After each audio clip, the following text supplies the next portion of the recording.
എനിക്ക് യൂണിവേഴ്സിറ്റിനോട് വല്ലാത്തൊരു കടപ്പാടുണ്ട്.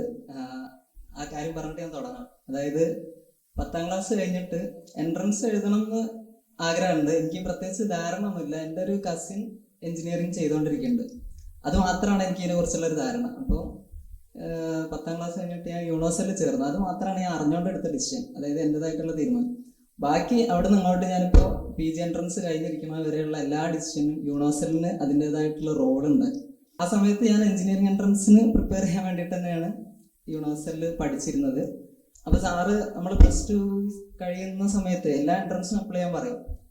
ഞാൻ മെഡിക്കൽ എൻട്രൻസ് ഒന്നും അപ്ലൈ ചെയ്തിട്ടുണ്ടായില്ല. അത് നമ്മളെ കൊണ്ട് പറ്റൂല എന്നുള്ളൊരു തോന്നലാണ്. അപ്പോൾ +2 കഴിയുന്ന സമയം ആയപ്പോഴേക്ക് എനിക്ക് മെഡിക്കൽ എൻട്രൻസ് എഴുതിയാലും മെഡിസിന് പോകണം എന്നൊക്കെയുള്ള ഒരു താല്പര്യം വന്നിട്ടുണ്ട്. അപ്പോഴേ വരുന്നുള്ളൂ. അപ്പോൾ ഈ കേരള മെഡിക്കൽ എൻട്രൻസ് എഴുതിയ സമയത്ത് എനിക്ക് അത് കിട്ടുന്നുള്ളൊരു തോന്നലുമുണ്ട്. അതായത് എനിക്ക് ആ സമയത്ത് എഞ്ചിനീയറിംഗ് എൻട്രൻസിൽ കുഴപ്പമില്ലാത്ത റാങ്ക് ഉണ്ട്.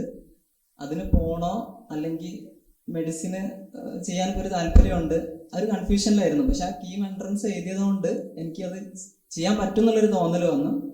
ആ സമയത്താണ് AF സാർ എന്നെ വിളിച്ചിട്ട് നമുക്കിവിടെ മെഡിസിന് റിപ്പീറ്റ് ചെയ്യുകയാണെങ്കിൽ, പിന്നെ സാറിന് ഞാൻ കുറച്ച് കഷ്ടപ്പെട്ടിട്ട് തന്നെയാണ് പഠിച്ചത്, സാറ് പറഞ്ഞില്ല. അപ്പോൾ സാറിന് എൻ്റെ ബുദ്ധിമുട്ട് അറിയാം, നീ എന്തായാലും ഒരു കൊല്ലം എൻട്രൻസിന് റിപ്പീറ്റ് ചെയ്യുമെന്ന് പറഞ്ഞു. അങ്ങനെയാണ് ആ കൊല്ലം എൻട്രൻസ് എഴുതിയത്. എന്തായാലും പഠിച്ചാൽ സഹായിച്ചിട്ട് അന്ന് 11ാം റാങ്ക് കിട്ടി. കോഴിക്കോട് മെഡിക്കൽ കോളേജിൽ MBBS ചെയ്തു.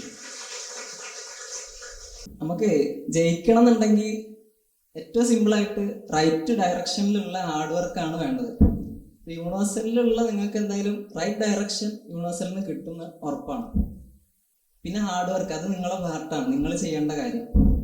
കുറേ പിള്ളേർക്ക് നല്ല ടാലൻ്റ് ഉള്ള പിള്ളേരുണ്ടാവും. അധികം ഒന്നും വർക്ക് ചെയ്യാണ്ട് തന്നെ അവർക്ക് അവരുടെ എക്സാമൊക്കെ നല്ല റാങ്കോട് കൂടി ക്ലിയർ ചെയ്യാൻ പറ്റുന്ന കുറേ കുട്ടികളുണ്ടാവും. പക്ഷേ ഈ ടാലൻറ്റ്, ഞാൻ അതൊക്കെ ഇങ്ങനെ ടാലൻറ്റിൽ വിശ്വസിച്ചിരുന്ന ഒരാളാണ്. പക്ഷെ ഇപ്പോൾ കംപ്ലീറ്റ് എനിക്ക് ഹാർഡ് വർക്കിലാണ് കാര്യം എന്ന് കൃത്യബോധ്യമുള്ളതുകൊണ്ട് പറയണം. അതായത് ടാലൻ്റ് ഉള്ള ഒരാൾക്ക്, ഇപ്പം നമുക്ക് ചില ആൾക്കാർക്ക് 10ാം ക്ലാസ് വരെയുള്ള എക്സാമൊക്കെ അവർക്ക് തീരെ വർക്ക് ചെയ്യാണ്ട് തന്നെ ക്ലിയർ ചെയ്ത് പോകാൻ പറ്റും. ചിലർക്ക് +2 അതുകൊണ്ട് കഴിച്ചിലായി പോകും, ടാലൻ്റ് കൊണ്ട്. ചിലർക്ക് എൻട്രൻസും കഴിച്ചിലായി പോകും. പക്ഷെ ഏതെങ്കിലും ഒരു പോയിന്റിൽ ടാലൻറ്റ് മാത്രം മതിയാവില്ല, ഹാർഡ് വർക്ക് ചെയ്യണം എന്നുള്ളൊരു സ്ഥിതി വരും. ആ സമയത്ത് ഇവർക്ക് അതൊരു ശീലമില്ലാത്തതുകൊണ്ട്, ഹാർഡ് വർക്ക് ചെയ്ത് ശീലമില്ലാത്തതുകൊണ്ട് അവർ പിന്നോട്ട് പോകാനാണ് സാധ്യത. ഈ പുറത്തുനിന്നുള്ള മോട്ടിവേഷനൊക്കെ വന്നു കഴിഞ്ഞാൽ നമുക്ക് നമ്മളെ ഉള്ളിൽ മോട്ടിവേഷന് അത് എന്തായാലും കുറച്ച് കഴിയുമ്പോൾ നമുക്ക് അങ്ങനെ ആ ഒരു ത്വര നഷ്ടപ്പെടും. പക്ഷെ അപ്പം പുറത്തുനിന്ന് കൃത്യമായിട്ടുള്ള ഇടവേളകളിൽ സാറിൻ്റെ ടോക്കൊക്കെ ഇടയ്ക്ക് ഇങ്ങനെ കേൾക്കുമ്പോഴേ നമുക്കത് അതിനോട് വീണ്ടും നമ്മൾ മോട്ടിവേറ്റഡ് ആയിട്ട് വർക്ക് ചെയ്ത് തുടങ്ങുള്ളൂ. പിന്നെ ഞാൻ യൂണിവേഴ്സിറ്റിയിൽ വന്ന തുടക്കത്തിൽ ഒരു ക്ലാസ്സിൽ സാറ് പറഞ്ഞൊരു കാര്യം ഉണ്ടായിരുന്നു. അതായത് നമ്മൾ ആത്മാർത്ഥമായിട്ട് ഏതെങ്കിലും ഒരു സമയത്ത് നമ്മൾ ഹാർഡ് വർക്ക് ചെയ്തിട്ടുണ്ടെങ്കിൽ അത് ജീവിതത്തിൽ പിന്നീട് എപ്പോഴെങ്കിലുമൊക്കെ ഉപകാരപ്പെടും.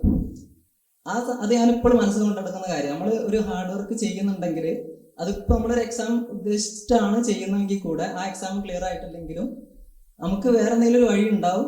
നമുക്ക് ജീവിതത്തിൽ എവിടെയെങ്കിലും നമ്മൾ ആ വർക്ക് ചെയ്തത് ഉപകാരത്തിൽപ്പെടും. അപ്പോൾ എല്ലാവരും നന്നായിട്ട് ഹാർഡ് വർക്ക് ചെയ്യുക. ഹാർഡ് വർക്ക് തന്നെയാണ് ഇതിനുള്ള വഴി. എല്ലാവർക്കും best of luck. Thank you.